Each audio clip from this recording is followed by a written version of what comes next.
Good afternoon, XDS. I have 5 pages, double-spaced, to introduce our good friend Sam. Just kidding about that. So, hello everyone. My name is Nigel Franks. I am the head of Snowden Studios in Ottawa, Canada. I am honored to be of service to the nearly 200 developers and creative and technical people that we have and call Ottawa our home. I'm also equally honored to introduce you all, for who don't know him, Sam Carlile. Over 30 years of making software and games, I personally have taken a few breaks from the games industry, and when I returned after my last break, Sam's name was frequently mentioned in developer circles as one of the people to get to know in the amazing growth of innovation with Microsoft and XDev and XDS. So this is a tremendous honor for me. Like many of us, Sam started his career in hands-on production, starting as an independent comic book publisher, moving to 3D art production, graphic design, and then spending the last 20 years in the games industry, first as an artist on AAA games with Sumo, before becoming an outsource manager himself. That led to a 10-year engagement managing external partner relations for Microsoft, including XDS Advisory Committee membership from 2014 to present day. Sam's a co-founder of XDS Spark, the eminent resource for external development, and in short, Sam has the street creds that a lot of us aspire to have. 20 years in XDev, seen from both sides. But more importantly, over the months I've gotten to know him a bit better, Sam embodies the qualities that embody technical and artistic leadership. For me, that's innovative thought, inclusion, leading by example, and above all, being kind. I had a direct example of that with somebody I met a few days ago who said, what an honor for you to introduce Sam on stage because he's one of the kindest people that advised me over my career. I'll tell you all about that later, Sam. So, you're in for a treat. Sam's going to talk today about a topic relevant to all of us as we face countless distractions that pull us out of our ability to create meaningful experiences for our audiences, the players. So everyone, please join me for a warm welcome for your speaker and colleague, Sam Carlile.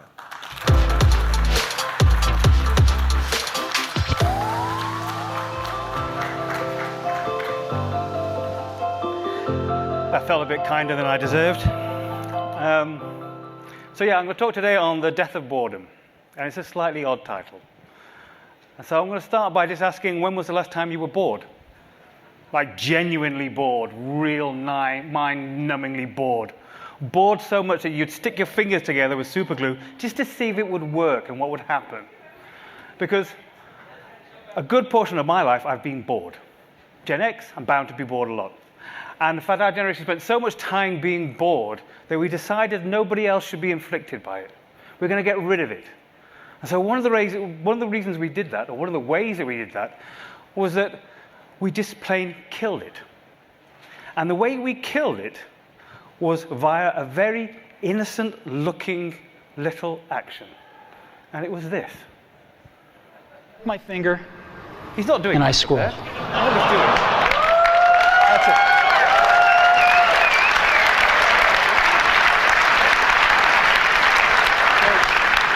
Isn't that cool? When Apple launched the first smartphone, one of the things they did was they put a little contact scroll list in it, and they called it infinite scrolling. And infinite scrolling has been one of the most devastating things that's happened to us. So, because now instead of staring out of the window, we reach for the comforting weight and the sexy shape of our phone. As boredom's last breath died and faded away, we were already casting in the life insurance and shacking up with its replacement. Distraction. The average person spends over 2.5 hours on social media. 2.5 hours. And I've spent many, many bored times with my thoughts over the years, and I've managed to cope with that. It's always been fine. But yesterday, I reached into my pocket for my phone while I was waiting for my shower to heat up. It takes less than 20 seconds for my shower to heat up. What's happened?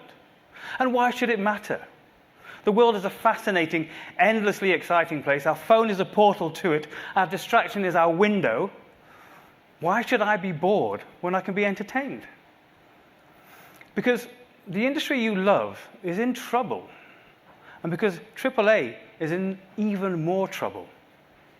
Because game development is transforming. And while it does so, it's malleable, it's impressionable, Because the future of games lies in collaboration, and that's where external development lives.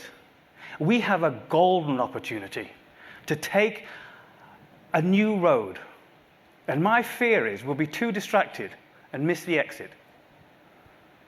One of the challenges we're facing, and we talk about this a lot, is that we're now competing for screen time all up. Because there are so many more ways to use your screen, and so many more screens that we can use. But this was always the case. We were always competing. It's just, it was starker, more physical. We unplugged the TV to plug in the console. And the TV was a device to entertain, so consoles were born attached to it. The internet was the place to communicate, so its umbilical cord was the phone line. They lived on their parents' resources until they were big enough to leave home. And when they did what most of us do when we leave home. Figured they were young, they were invincible, they earned enough cash that they could buy a fast car, some cool shades, and then they put their pedal to the metal, got cocky, and crashed. Video games lost 97% of their revenue in '83. The dot-com bubble of 2000 wiped $5 trillion off the stock market, but it didn't kill them. They came back stronger because they were young. They were still dreamers. 10 years after the dot-com bubble, the NASDAQ had returned to its pre-crash high. In a similar time frame, in 1994, after Nintendo and PCs had kept the flame alive, Sony announced the PlayStation. And for 5 years, they had the open road to themselves. And then Xbox and GameCube joined the race. And because they were still young, a few years later, they went to console war.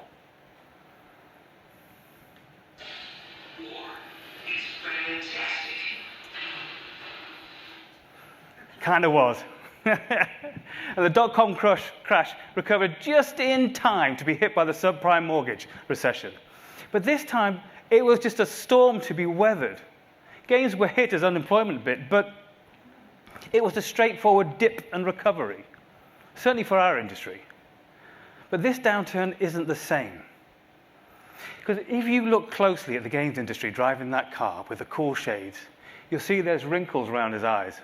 There's a thinning of the lips. And those sunglasses, they're prescription lenses. We went and did the one thing we never wanted to do. We grew up. And that's a problem.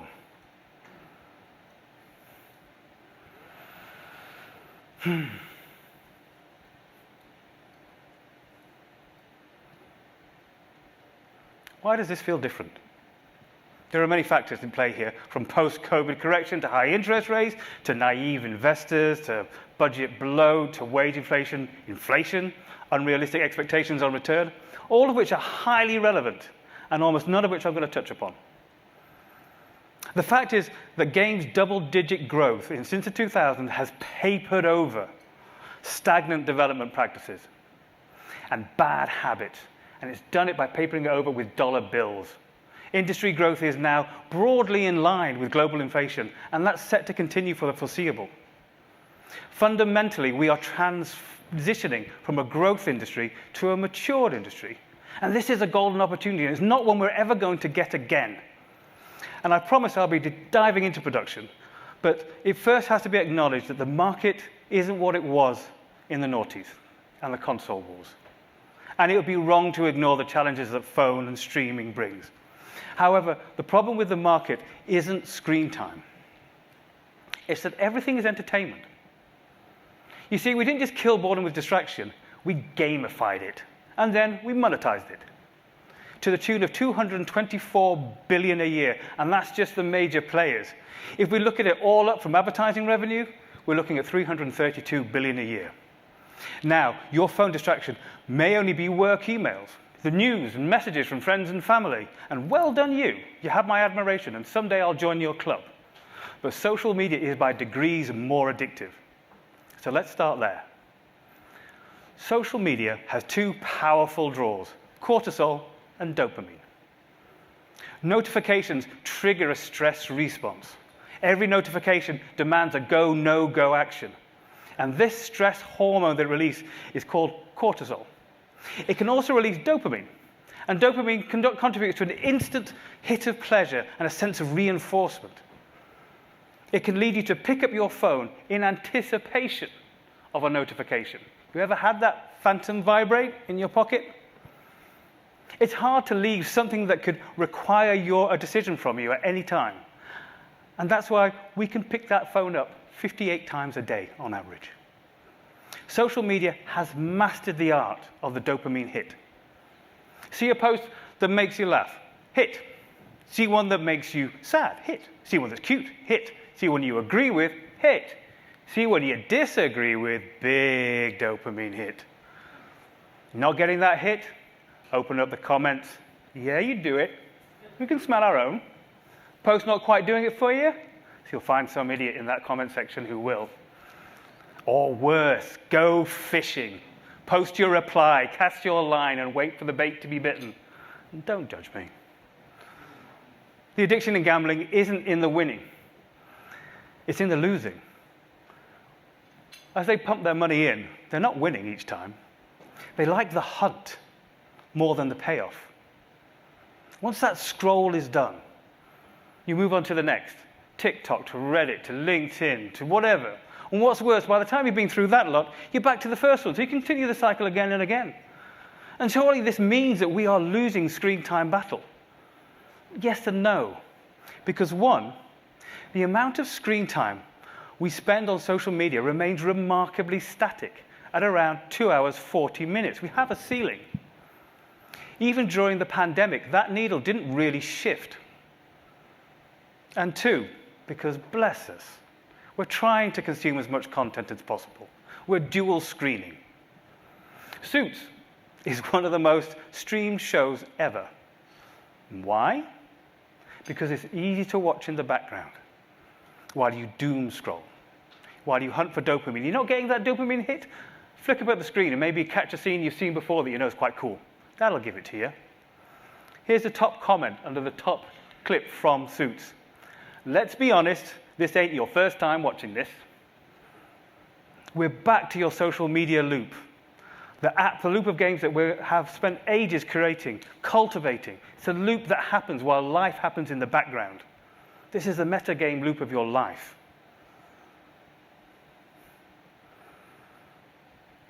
So,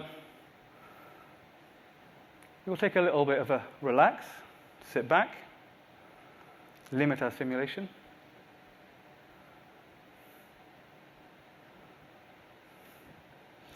So the second thing is that the science of social media is a science of the nudge, the algorithmic control. For games, it's about the creation of quality content. For social media, content creation isn't the challenge. In fact, content is created in huge amounts on autopilot for free. It's a CEO's dream. Content moderation, engagement, and monetization are the challenges. So where social media content meets user-generated content, meets games, is through user-generated content. And it's set to become one of the biggest, most significant, impactful areas of gaming. And to clarify, when I talk about UGC, I mean the likes of Roblox, the Minecraft, Fortnite, etc. So Minecraft was sold for $2.5 billion, and when it was sold, it had the grand total of 15 employees. Roblox increased its revenue by 100% last year. And I have to confess, as somebody who spent most of my life in AAA, I am a horrible snob. And I have a bit of a problem with platforms like this, like Roblox. And my problem is, it looks kind of crappy. The movement is floaty, the cameras are ropey, the graphics are kind of awful. It looks like programmer art. As an artist, programmer art, just the worst thing you could have. This big box of pink, blue everywhere. So, now I'm going to digress a little bit, because I spent a lot of time in India. And yet the most scared I've ever been in a car is in China. Many years ago, on my second trip out there, I was in a car being driven by Leon, who was one of the founders of an art studio out in Beijing. And my nerves had already been shredded by a taxi ride to Nanjing Station, where the driver got out and high-fived me because he'd broken his journey record. Now, I couldn't put my finger on what it was about driving in China that made me so jumpy. My thought was that in India, they didn't obey any of the rules, so you kind of knew where you stood.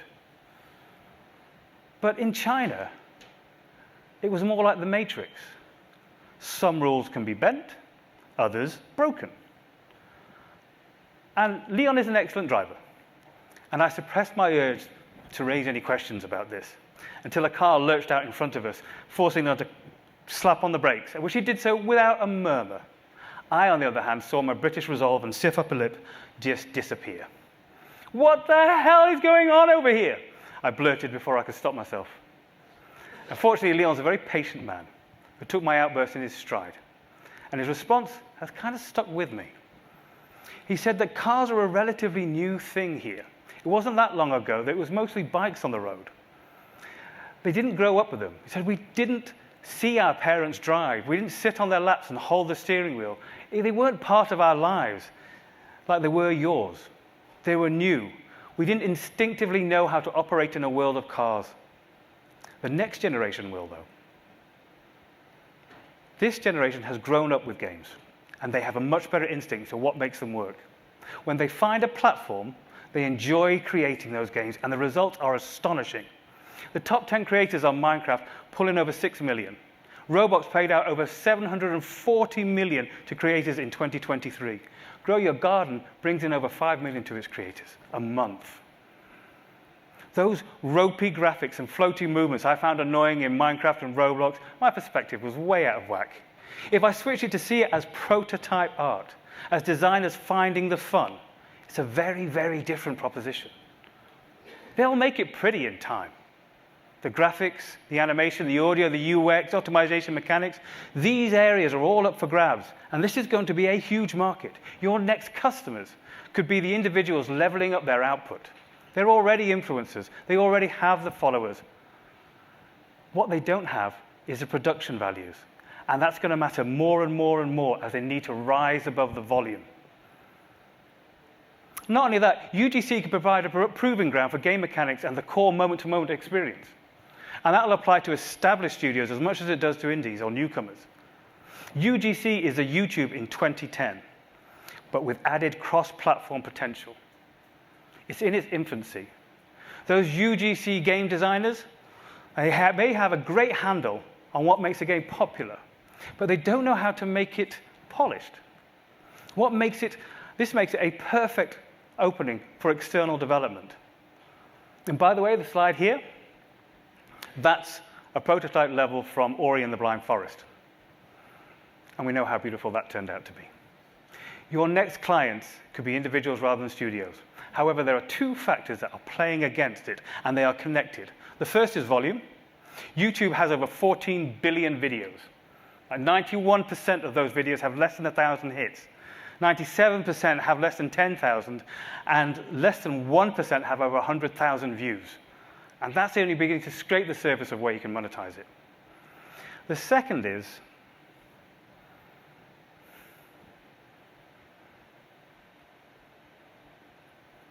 we can't really have a conference talk without AI being mentioned at some point. You see, AI's car is fast, skin unblemished, and those sunglasses aren't prescription. AI-generated assets have a natural home here. Like everyone, I'm opinionated about AI, and I'll be available all week to have those opinions torn apart by people smarter than me.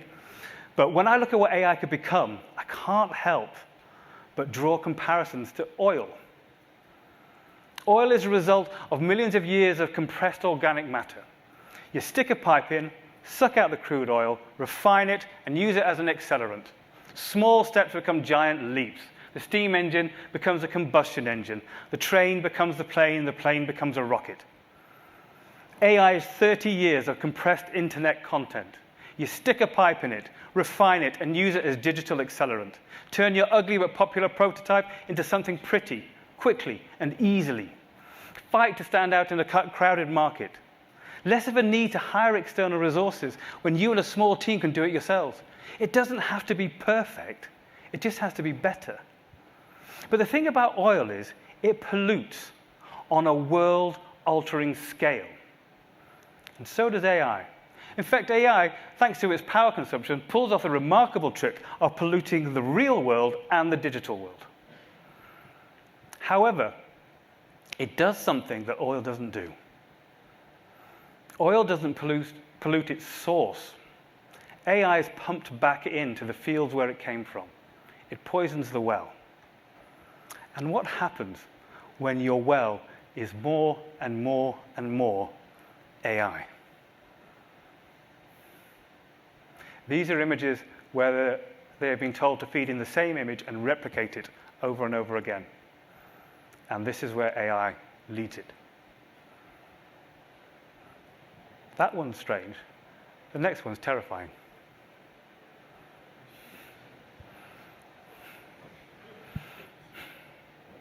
I'm kind of hoping it's not revealing some kind of dark heart somewhere. This is why pure sources of human interaction and knowledge are becoming so valuable. The value of Reddit jumped by 11% when they signed the deals with OpenAI and Google. Meta and X have AI because they have access to pure sources of social media input. But what happens when AI is a fixture on there too? Especially as AI lies quite a lot. Perhaps the one takeaway I want you to take from this session is, I don't cheat at Wordle. And I want you to keep that in your mind. This is a conversation I had with ChatGPT. Can you give me a word that starts with the letter C, has 5 letters, and contains W and P? Oh, a fitting word is clamp. Starts with a C, has 5 letters long, contains both W and P. Let me know if you're seeking any other combination or need more ideas. That doesn't contain the letter W. Oh, you're absolutely right. Clamp doesn't contain W. My mistake. A correct word would be clown. Clown starts with a C, has 5 letters, and has both W and P. Let me know if you need any more. Doesn't have the letter P. You're right again. Thank you for pointing that out. Let me think carefully this time. A 5-letter word starting with C, including both W and P, is co-weep. Let me know if you have any other tricky puzzles in mind. Is co-weep a real word? Oh, it seems co-weep isn't a recognized word in English. I must have gone a bit creative there. Still, if you're looking for a valid 5-letter word along with C and W and P, let me know. I kind of called it a day at that point. You see, the thing is that the danger that there is for the creative sphere is not from the accuracy of the results. I think that's a solvable problem. It's that the issue is that it aggregates while having to have an answer for you, even if it doesn't have one. It seeks out the most likely answer to your question. The most likely of anything is the most common. The most common is the middle, which does have its upsides, given the desire to appeal to the masses. If that is a pretty big upside. But what color do you get when you mix all the colors? There is a reason, and keep your eye out for this, there's a reason why many AI images have a tinge of brown to them. Creativity progresses at the edge. It monetizes at the extremes. The brown is an indication of it having to use all colors and finding that middle ground. Shakespeare made money. Then again, so did Skibbity Toilet. We look at the extremes. The combination of AI actors over monetization through marketing and promotion on social media will lead to 2 huge challenges: discoverability and authenticity.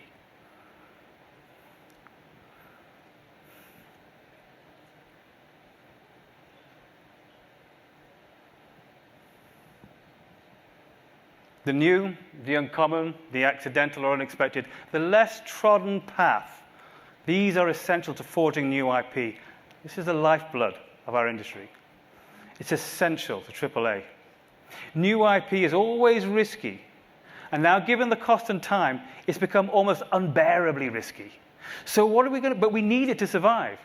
It's a tough market It's a tough market that AAA is playing in, and it's a tough market to play a low-risk strategy in as well. And it's understandable why they're doing it. They're returning to established IP, harvesting the same fields over and over again. Remasters, ports, sequels, returning franchises, they're all on the rise. At some point, you need to sow seeds. Or do you? Games haven't just matured. They've entered a gilded age, which feels counterintuitive, given how it feels to be in the industry right now. It's one where wealth disparity creates a landed gentry and an oligarchy. It's the success of a live surface game. Epic generates estimated around 275 million from the Unreal Engine. It makes 6 billion from Fortnite. League of Legends makes 1.8 billion a year. 70% of EA revenues are from live service games. They're staggering numbers. And given that the highest tier of AAA games will create $1 billion in its lifetime, and cost $200 million and take 5 years to make, these are staggering levels of competition. No wonder AAA is so keen to join them. It's a shame our track record has been less than perfect, though. The key to why they struggle is that the AAA rules don't apply. You can't brute force your way into this market. It's either organic or it's accidental luck.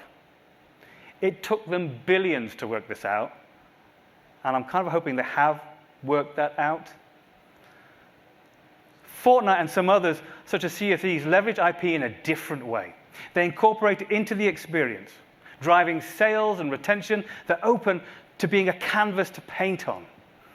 This is a comparatively low-risk strategy and one with a high-earning end game. It provides endless choices, endless niches to be mined with straightforward content and creation pipelines.